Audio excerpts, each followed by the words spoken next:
Welcome to this lead-in discussion to our practical exercises, and it's going to be on your leadership development because it's about human resource management's role in high-performing organizations. With regards to leadership development, here's some insights. First up, the skills that got you here are not the skills that will keep you here or move you along. You've got to be constantly picking up organizational leadership skills. Remember the boss's question, are you good at the skills that solve our problems? They're going to ask you it during the hiring interview, and it never stops.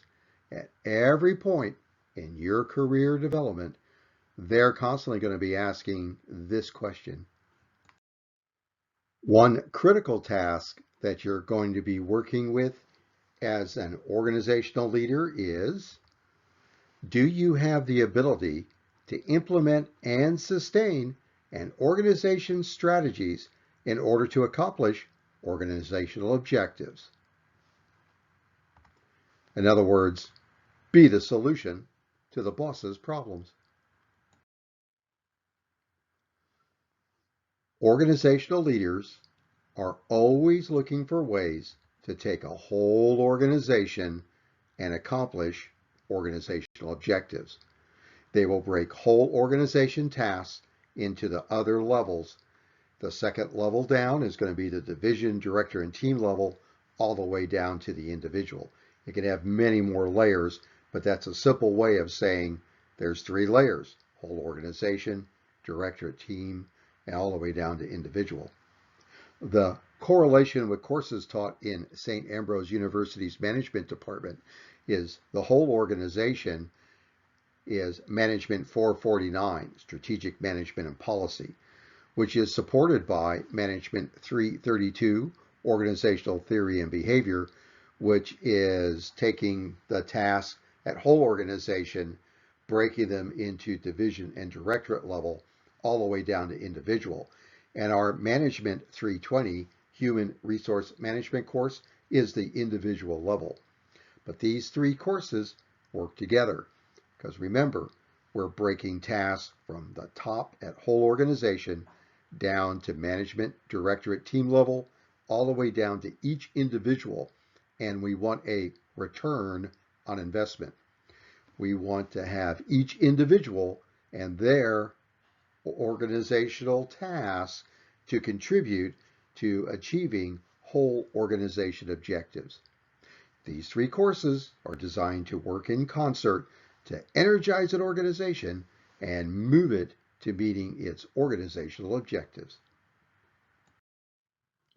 Speaking of other courses taught in our management department, another course is Management 210, The Principles of Management.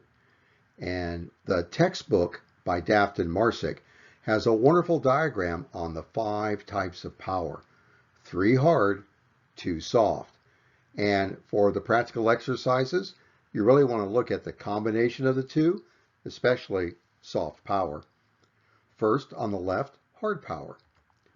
Legitimate power, reward power, giving people rewards for doing good, and coercive power, having somebody be punished or not receiving an award for not doing well, or actually being de-recruited and moved out of the organization. On the right is soft power, expert power, and referent power.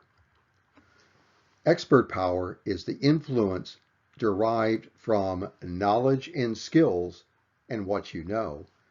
Referent power is influence from how you deal with others, who you know, and how you treat them.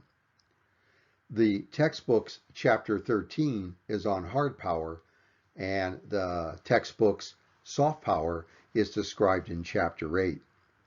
Well, let's match that up with our human resource management course. On the left, our HR textbook, chapter 10, provides for legitimate, reward, and coercive power as we worked our way through separations, discipline, and then employee retention and engagement. On the right, we're now getting into chapter 16, where you're going to also be using soft power, especially for the practical exercises in expert power. Let's increase your expert power in the human resource management system. Let's get a head start on the concepts needed for practical exercise 16-1. The actual key to success is as shown in the center of the slide, the interrelationships of the functions of human resource management. Let's take a look at some possible interrelationships and the correlations of the functions. A boss gets an idea that they desire to implement. They can take it from the whole organization down to the management team level by putting it in the management handbook. And of course, if they really want things to happen, they will integrate the task into the resources needed in people and labor, time, decision information, money, and things. Now let's get down to the individual level functions of human resource management and take a look at a pathway we can work through here on implementing the boss's bright idea. The bright idea and its task could be embedded into the products of the workflow analysis, in the job description, specifications, and job design. When we know what tasks we want to get done, we know the HR planning and who we're going to recruit. And once we know recruiting, we could figure out what people do we need to hire and place. And once we know the individual tasks from the job description, we know what to train. We, of course, are going to evaluate performance in implementing the tasks to implement the bright idea. And sometimes to implement a bright idea, we need to develop people outside of their job descriptions. So development is in there for tasks that are needed outside of developments. We, of course, are going to use this for retention and engagement. For the people that are implementing the bright idea, we want to take a look at the incentives. And since we are going to be recruiting, remember one of the purposes in benefits is to aid us in recruiting, hiring, and retaining. Once we get done incentivizing and designing the benefits to do recruitment and retention, we can put that in the HR dashboard that we learned about in chapter 16 of high performing organizations.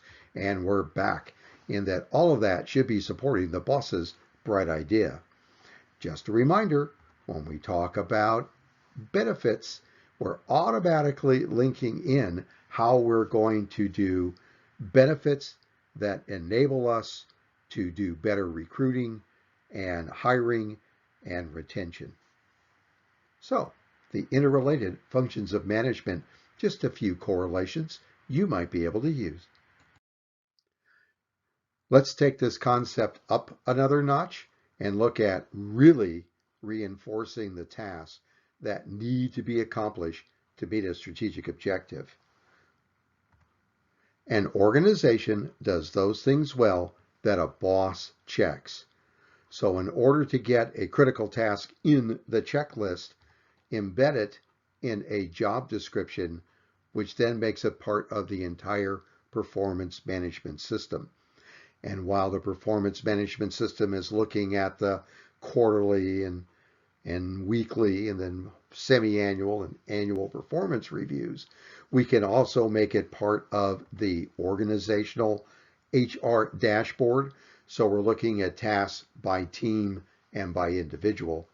Because we're now reinforcing the critical tasks with performance management at both the individual performance management level and the team or organizational HR dashboard, we have then connected a triangle, which is job description, performance management, and HR dashboard. All of it is designed to implement what we wrote in the lower left. An organization does those things well that a boss checks. So, bosses, what are you checking? This organizational management to be eventually linked into the individual performance management system. There's an entire exercise on the HR dashboard, and there's another supporting lecture. But let's use this now with implementing the boss's idea.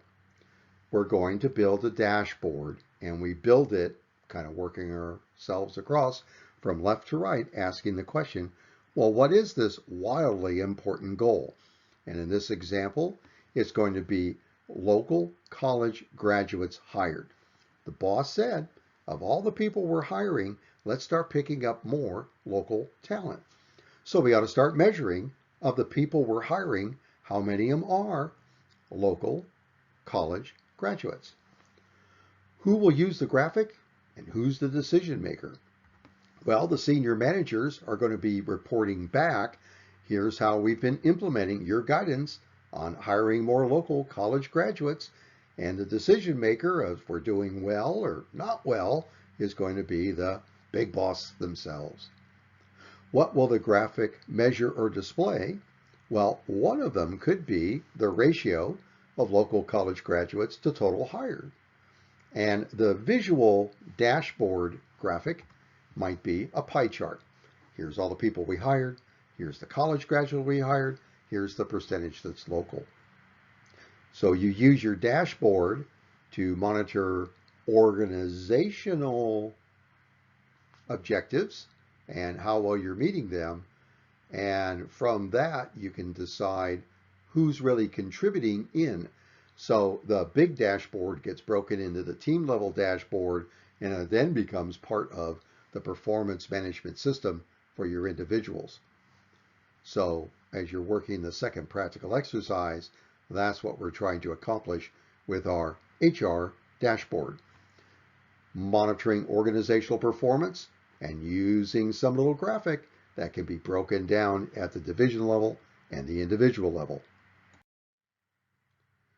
Let's make our busy chart just a little busier.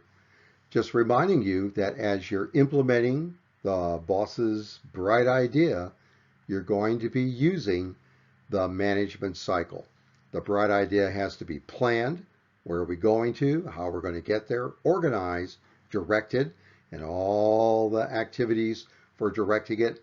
And then it has to be controlled and monitored so that we can see how well we're doing and where we are now.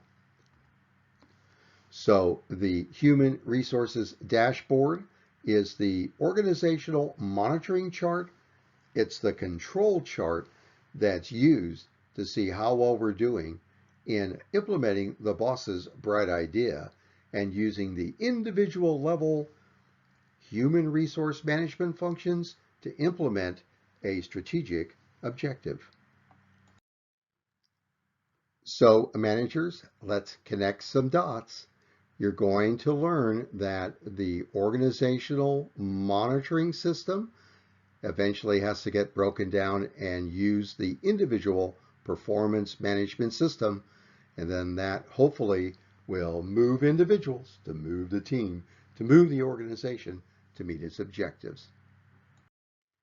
We'll wrap up this leadership guidance section with our references, and as an incentive and reward, you're more than welcome, in fact encouraged, to use the information from this presentation in your answers for the practical exercises. Thank you for your kind attention, and now it's time to apply what you've learned and get busy in implementing the boss's guidance and organizational monitoring through the HR dashboard.